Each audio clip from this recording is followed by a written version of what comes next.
जय महाकाल। नमस्कार दोस्तों, मेरा नाम है नगेंद्र मोहन और आप देख रहे हैं मेरा चैनल शिव गोरख मंदिर समिति।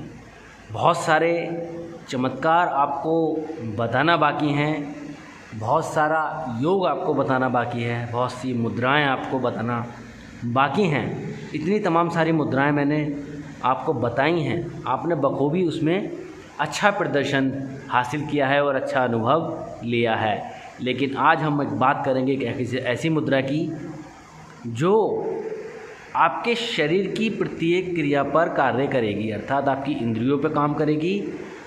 एक ऐसी मुद्रा जो इंद्रियों पे काम करती है, जो आपके तत्वों पे काम करती है। तत्वों पे तो सभी मुद्राएं काम करती हैं, लेकिन इंद्रियों पे बहुत कम मुद्राएं काम करती हैं। तो इंद्रियों पे काम करने वाली मुद्रा कौन सी है, किस तरीके से उसे करते हैं, तो देखिएगा। करने के लिए हमें बहुत कुछ विशेष चीज़ों की आवश्यकता नहीं होती है। मुद्रा करने के लिए हमें तो केवल आसन पर बैठ जाना होता है और थोड़ा सा प्राणायाम ध्यान करने के बाद में हम मुद्राओं को ठीक प्रकार से करने लगते हैं। श्वास प्रश्वास की गति को मध्यम करके हम मुद्राओं को करेंगे तो मुद्राएं ज़्यादा हमें फल प्रदान करेंगी और हमारा जो व्यक्तित्व होगा उसको निखारने में हमारी सहायता प्रदान करती हैं। तो आप समझ लेते हैं कि ऐसी मुद्रा कौन सी है जो हमारी इंद्रियों पर काम करती है, जो हमारी इंद्रियों को संयमित करने का काम करती है, जो हमारी इंद्रियों को जानने का काम करती है, जो हमारी इंद्रियों के प्रत्येक गुण को उजागर करने का कार्य करती है। तो देखिए हुआ, इंद्रियों का विशेष जो नाता है वो हमारे पृथ्वी तत्व से है। नाता तो वैसे सभी चक्रों से है, सभी तत्वों से है, लेकिन पृथ्वी तत्व से मुख्य नाता है, क्योंकि पृथ्वी तत्व जो है वो जड़ है, अर्थात गहराई में बैठा हुआ है।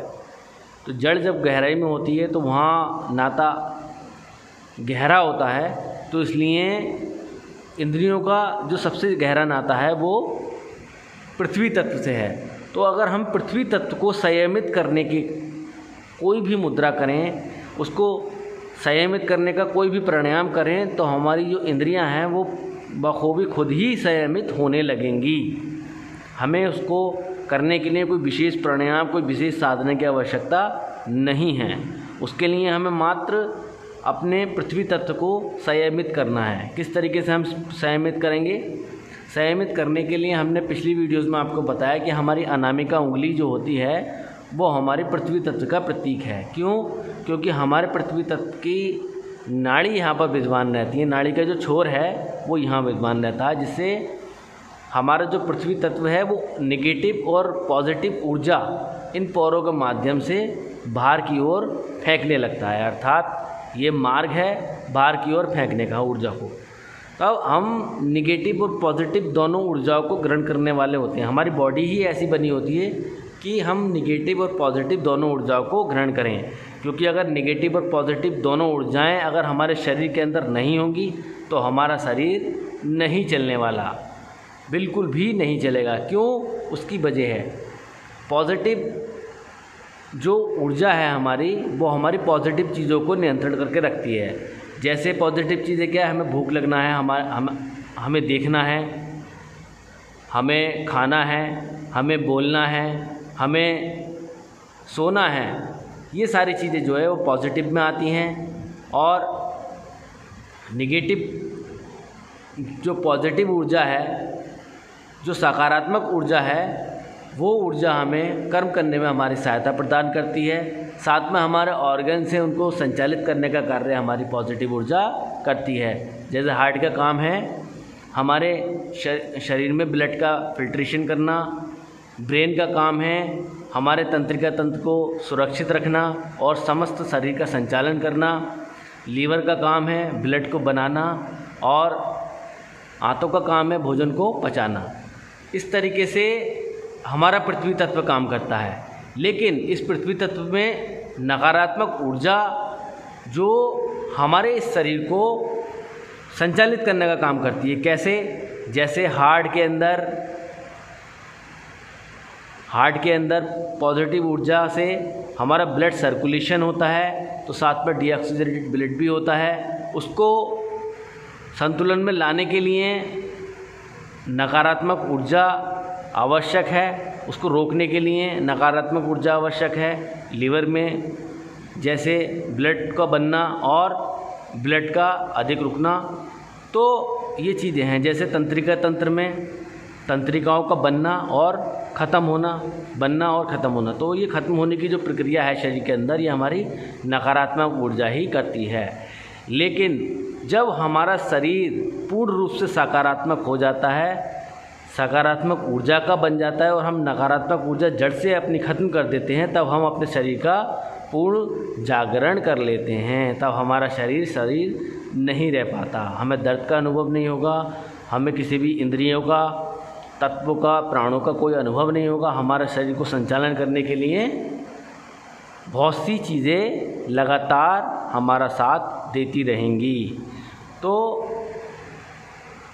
बहुत सी चीज़ें हैं जो आपको मुझे बतानी है, सिखानी है, क्योंकि बात जब मैं विस्तार से बताता हूँ तो टॉपिक से अलग हट जाता हूँ। तो मैं बात कर रहा था इंद्रियों को संयमित करने की। उसको संयमित करने के लिए हमें पृथ्वी तत्व को संयमित करना होगा।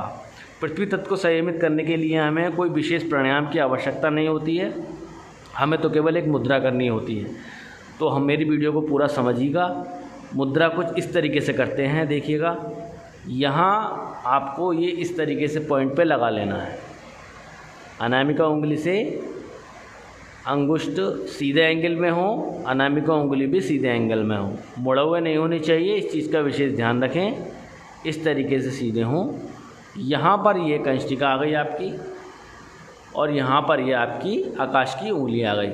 तो आकाश की उंगली से कंष्टिका को इस तरीके से मिला लेना है। और यहाँ पर भी सेम इस चीज़ का विशेष ध्यान रखें कि ये वाली उंगली इससे मिलनी नहीं चाहिए, ये वाली उंगली पूर्ण इससे मिलेगी, ये वाली उंगली भी पूर्ण इससे मिलेगी अंगूठे से। तो कुछ इस तरीके से ये मुद्रा की जाएगी। तो आप जब इस मुद्रा को करेंगे तो कुछ इस तरीके से मुद्रा करके बैठेंगे।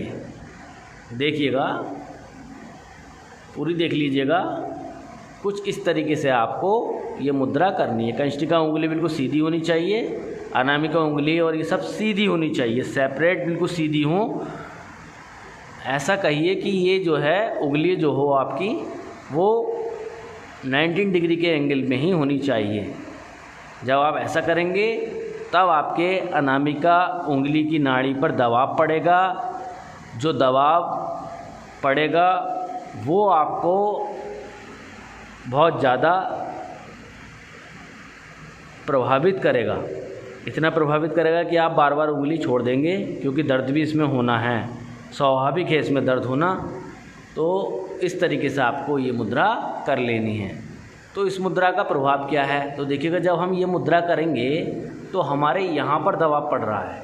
आप देखेंगे इधर दबाव पड़ रहा है और इधर दबाव पड़ रहा है।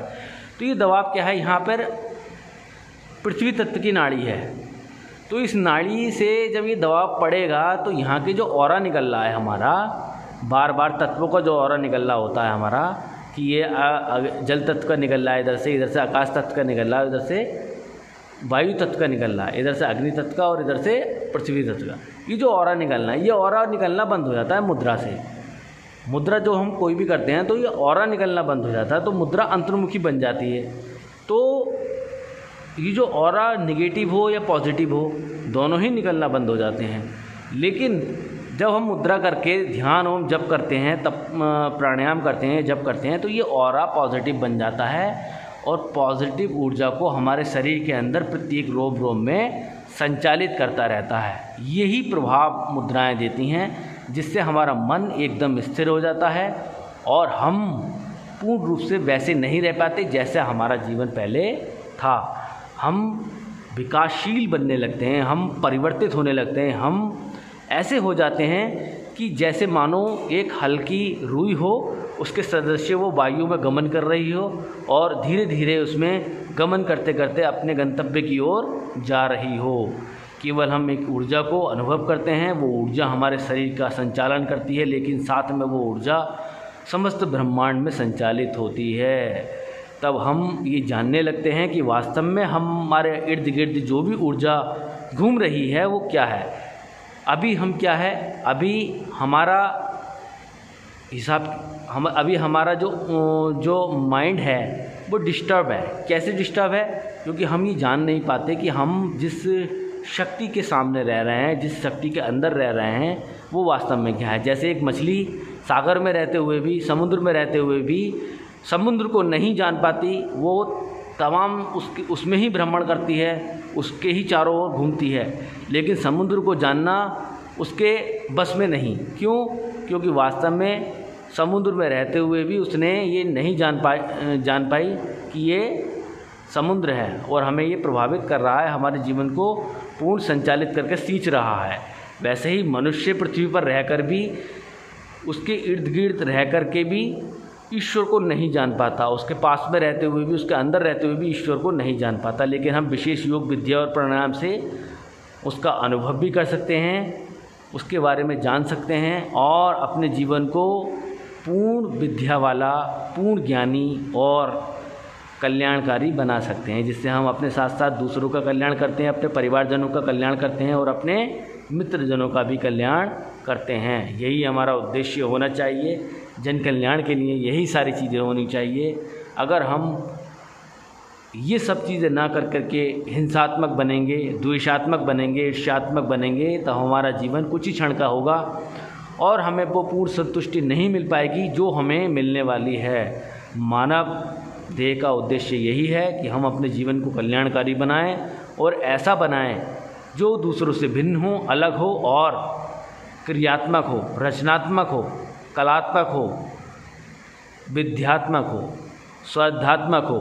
तमाम सारी चीज़ें होनी चाहिए आपके जीवन में, तमाम सारी प्रतिक्रियाएं आपके जीवन में होनी चाहिए, तभी आपका जीवन सुचारू रूप से चलेगा। क्योंकि जीवन बहुत थोड़ा है और करने के लिए बहुत सारे कर्म हैं। क्योंकि कर्म का सिद्धांत ही ये है कि करते जाओ, करते जाओ, करते जाओ। अगर रुकोगे तब भी कर्म में बंधोगे और नहीं रुकोगे तब भी कर्म में बंधने ही हो। एक ईश्वर की ओर समर्पित करके, सब कुछ समर्पित करने के बाद में एक उद्देश्यात्मक, एक लक्ष्य की पूर्ति हेतु आप निरंतर अपने कार्य में लगे रहें। यही मैं ईश्वर से कामना करता हूँ। भगवान श्री कृष्ण ने गीता में कहा है, सर्वधर्म परित्यज्य मामेकं शरणं व्रज अहम त्वा सर्व पापेभ्यो मोक्षयिष्यामि मा शुचम्। तो उन्होंने कहा कि सभी धर्मों का त्याग करके एकमात्र मेरी शरण में आ जाओ, मैं सभी पापों से तुम्हें मुक्त कर दूंगा। चाहे तुमने अपने जीवन में कितने भी बड़े पाप, कितनी भी बड़ी भूलें कही हों, मैं सभी भूलों को क्षमा कर दूंगा। तो आज से ही ये प्रण बना लीजिएगा कि हमें मित्रता करनी है, हमें ईश्वर से मित्रता करनी है और हमें साधना करनी है और अपने लक्ष्य की ओर, अपने गंतव्य की ओर जाना है, निश्चित रूप से जाना है। मेरी बताई मुद्राओं को, प्रत्येक मुद्राओं को कीजिएगा, उसका अनुभव लीजिएगा। निश्चित तौर पर ये आपका पूरा जीवन बदल कर रख देंगी, इसमें कोई भिन्न बात नहीं है। अगर आप अपनी ठीक प्रकार से, अगर अपनी सही दृष्टि से मेरी मुद्राओं को करेंगे, अपने सही निष्ठा से समर्पित होकर के मेरी मुद्राओं को करेंगे, तो निश्चित तौर पर आप ज्ञान अर्जित कर पाएंगे। क्योंकि मेरी बताई मुद्राएं कोई साधारण नहीं हैं, वे तो बहुत प्राचीन हैं और बहुत पहले से ही हैं। बहुत कम लोग ऐसी मुद्राओं के विषय में जानकारी रखते हैं। ईश्वर ने सभी को ये उपलब्धि दी है, आपको भी दी है, मुझे भी दी है। तो ईश्वर सभी की कामनाओं को पूर्ण करे और हमें यही आशीर्वाद ईश्वर से प्राप्त करने की इच्छा रखते हैं। तो मिलते हैं अगली वीडियो में एक नई मुद्रा के साथ में। तब तक आप लगे रहिए, बने रहिए और खूब साधना कीजिएगा और जन कल्याण के लिए कीजिएगा। वीडियो में जय महाकाल।